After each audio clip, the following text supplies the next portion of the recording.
we provide you the platform to turn your dreams into reality. Give wings to your aspirations with KR Mangalam University.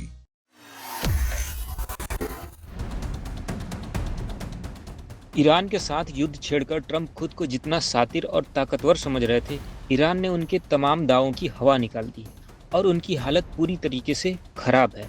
अभी दोनों देशों के बीच ceasefire की बात हुई ही थी कि अचानक फिर से मध्य पूर्व में हमले शुरू हो गए। अमेरिका और ईरान के बीच सीज़फायर की घोषणा के कुछ घंटों बाद मिडिल ईस्ट में हालात फिर से बिगड़ गए हैं।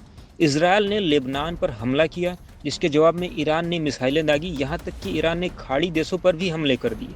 इस घटना ने फिर से ट्रंप के सामने मुसीबत खड़ी कर दी।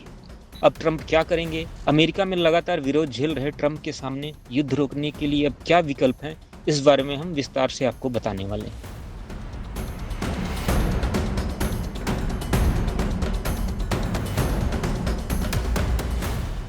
युद्ध विराम के बाद इजरायल ने लेबनान पर करीब 100 मिसाइलों से हमला किया, जिसमें 254 लोगों की मौत हो गई। यह हमला उस समय हुआ जब अमेरिका और ईरान के बीच सीज़फायर लागू हुआ ही था। इसके जवाब में ईरान ने इजरायल और खाड़ी देशों पर मिसाइलें दागी और स्ट्रेट ऑफ होर्मुज की नाकेबंदी फिर से शुरू कर दी। आपको बता दें, यह वही रास्ता है जहां से दुनिया का करीब 20% कच्चा तेल गुजरता है। जहां युद्ध विराम के बाद दुनिया को एक आसान व्यापार की राह खुलती दिख रही थी, उन उम्मीदों पे फिर से ईरान ने पानी फेर दिया।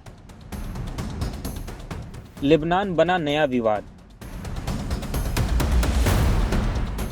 ईरान का कहना है कि किसी भी समझौते में लेबनान को शामिल करना जरूरी है, लेकिन अमेरिका और इजरायल इसे अलग मुद्दा मानते हैं।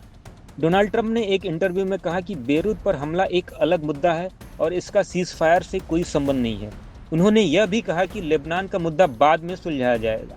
वहीं इजरायल के प्रधानमंत्री बेंजामिन नेतन्याहू ने साफ कर दिया कि उनका लक्ष्य ईरान की सैन्य और परमाणु ताकत को खत्म करना है और इसके साथ ही लेबनान में हिजबुल्लाह को पूरी तरीके से मिटाना है। ऐसे में ट्रंप के सामने चुनौतियां और ज्यादा बढ़ती नजर आ रही हैं।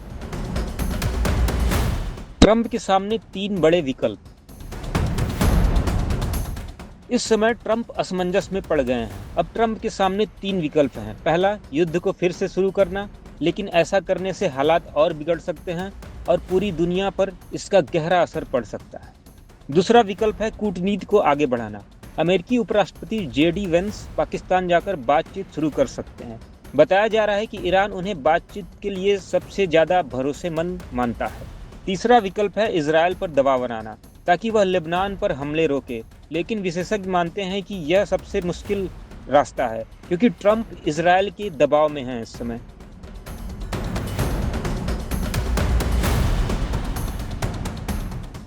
अगर अमेरिका बातचीत का रास्ता चुनता है तो उसे एक साथ कई मोर्चों पर काम करना होगा।